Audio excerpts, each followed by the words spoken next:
Good evening. आप लोग में से किसी का क्वेरी था कि सर जेपीएससी मेंस का जो बैकलॉग एग्जाम चल रहा है उसका इंग्लिश का क्वेश्चन पेपर मेरे लिए अवेलेबल करा दीजिए, इसलिए मैंने इसको अरेंज किया। क्वेश्चन थोड़ा सा धुंधला आया है तो थोड़ा आप लोग मैनेज कर लीजिएगा। और ये क्वेश्चन जो है वेद आईएएस के टेलीग्राम चैनल पे भी है, और जो रियल में इंग्लिश के स्टूडेंट हैं अगर आपको ये क्वेश्चन चाहिए तो स्क्रीन पे जो दिया हुआ नंबर है आप इससे व्हाट्सएप के थ्रू मुझसे कांटेक्ट कर सकते हैं, मैं आपको तुरंत दे दूंगा। क्योंकि ये क्वेश्चन पैटर्न देखने के बाद आप थोड़ा मेन एग्जाम जो भी होने वाला है 22 तारीख को उसमें आपको हेल्प मिल जाएगा। ठीक है, पहले ये क्वेश्चन देखते हैं।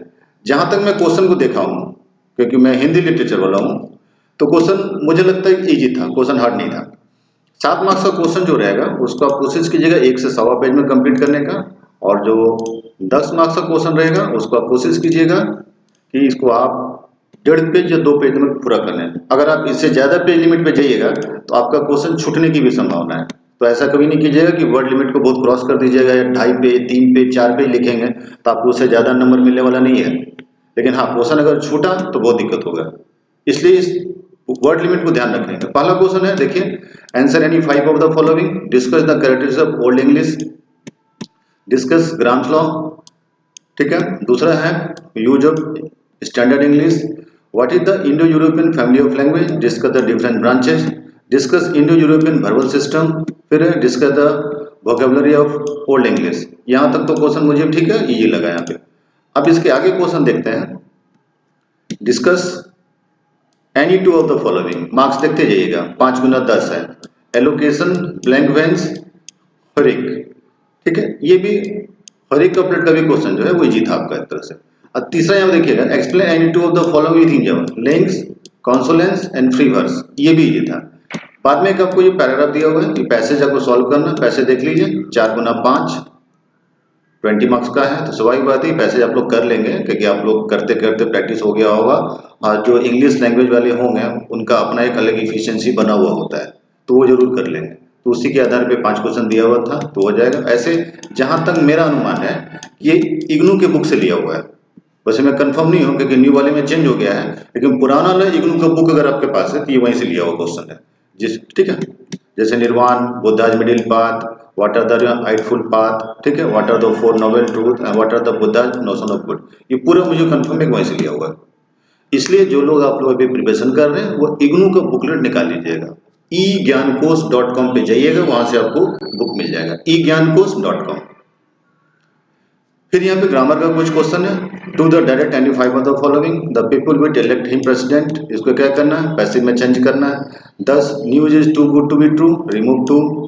Mumbai is the best sea port in India, comparative degree में कैन द इंफिन change the skin, assertive sentence में the book is written by dash Mr. Philip, correct preposition, God is dash precious metal, insert the suitable article, he died dash by cholera, complete the phrase। तो question ये easy था यहाँ पे, वही same यहाँ पे भी है। Substitute any of the following one word के लिए है, one who know language, one who believe in fate, one who hate mankind, one who is all powerful, one who make the eloquent public speech, one who is head place, one that is liable to be easy blockade. सब question easy था। Same ऐसे यहाँ पे make sentences to show the different of meaning between the words given in each pair identify, popular, populace, principal, principle, social, sociable, judicial, judicious, eligible, illegible, check, cheque, advice, advise. इसका आपको meaning बताना है। ये synonymous word है आपका। Number देख लीजिए 1 into 5, ये भी इजी था, और ये भी आपका इजी है पूरा, कहीं से हार्ड नहीं है ये। ठीक है, ये भी यदि है attempt any 5, either of the two noble और worth reading, time and tide, want to know man, truth and honesty are the best policy, 10 candidate have passed and 1 failed, princess has, rose luck, my tooth is paining, everyone of the boy were in the playground, ये भी ये था। Second part में, क्योंकि ये question तो आपका compulsory है, एग्जाम देने जाएं तो एक बार डायरेक्शन जरूर पढ़ लें, उसको पढ़ना चाहिए। ठीक है, आपको डायरेक्शन याद है अलग बात है, लेकिन फिर भी एक बार 1 मिनट टाइम लेकर डायरेक्शन देख लीजिएगा। यहाँ भी वही है, ये प्योर आपका लिटरेचर पेपर से लिया गया, history of English literature. Write in notes on the rise of British drama, discuss the contribution of Ben Jonson, discuss the trend of romantic poetry, evaluate Pope as a satirist, what are the frontier of criticism according to the T S Eliot, discuss the characteristic of the modern age, discuss Keats theory of negative capability. ये भी आपका same, ये भी question जो आपका है वहीं से लिया हुआ है, ये आपका लिटरेचर का ही बात का है। Discuss Lady Macbeth as the fourth witch of the play Macbeth, और यहाँ उसका दूसरा ऑप्शन दिया हुआ है discuss Adams as a man of as a problem play. यहाँ एक पैसेज है, ये आपका पैसेज नहीं है, ये तो आपका सेंटेंस दिया, रेफरेंस दिया हुआ है किस रेफरेंस, लेकिन थोड़ा इसका फिगर थोड़ा ठीक से नहीं आया है, तो इस पर डिस्कस करने से फायदा नहीं है। यह है दूसरा क्वेश्चन। तीसरा यहाँ पे एक क्वेश्चन जो है ये दिया हुआ 7 नंबर क्वेश्चन है, इसका भी थोड़ा सा ठीक नहीं बट फिर भी फंड है।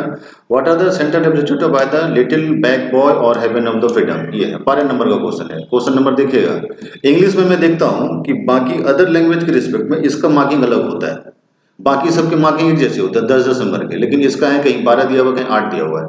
ये आपका देखिए पैसेज दिया हुआ है, पोइट्री वाला पार्ट से जो है उसको आपको सॉल्व करना है। Explain the following with repeat to the contest, देखिए 8 मार्क्स का है। सेकंड वाला भी वैसे दिया हुआ है, और ये भी आपका जो है फिर देखिए 6 गुना 12 है, मार्क्स देख रहे हैं यहाँ पे। आइए आपको जो है पैसेज रेफरेंसेस लिया हुआ है, इसको आपको एक्सप्लेन करना है। उसके बाद लास्ट क्वेश्चन जब देख रहे हैं, अब यहाँ देखिए आपका एसे का ट्रेंड क्या है। एसे का ट्रेंड हर लिटरेचर पेपर का लगभग एक जैसा होता है। यहाँ देखो, democracy in election, rising problem of unemployment and future of the higher education in India, 250 word में लिखना है, 8 मार्क्स का आपका क्वेश्चन है यहाँ पे। तो इसमें आप कोई एक लिख सकते हैं, सिर्फ एक ही लिखना है आपको, और ये कोई बहुत बड़ी बात नहीं। लिटरेचर वाले में देखता हूँ, खास करके इंग्लिश लिटरेचर वाले का, उनका थोड़ा एटीट्यूड लेवल अलग होता है, और अलग होने की वजह से क्या होता है कि अगर वो ना भी पढ़े हुए हैं तो 250 वर्ड 300 वर्ड में कोई क्वेश्चन को लिखना वो उनके लिए कोई बहुत बड़ी बात नहीं होती है। कभी कभी तो ऐसा भी देखते हैं कि वो लोग हैं कि पॉलिटिकल पे या साइंस पे उस पर भी अच्छे से लिखते हैं, और अच्छा ही नहीं लिखते हैं, बहुत अच्छा लिखते हैं वो लोग। कई जगह पे ऐसा देखा गया है, और मार्क्स भी उनको अच्छे आते हैं। मतलब ऐसा है, किसी का कॉपी चेक हुआ था, देख एग्जामिनर मुझे बता रहा था कि सर वो 12 नंबर का था, कैसे लिखा हुआ था, शायद लिटरेचर का ही था, उसमें उसको 9 नंबर तक मिल गया था। ये बहुत बड़ी बात है, इतने नंबर मिलते नहीं है जल्दी, लेकिन ये लिटरेचर वाले का होता है। लिटरेचर वाले की एक और खूबी होती है, जब वो जनरल स्टडीज के पेपर को तैयार करते हैं तो वहां भी उनका जो परफॉर्मेंस होता है वो बहुत अच्छा होता है।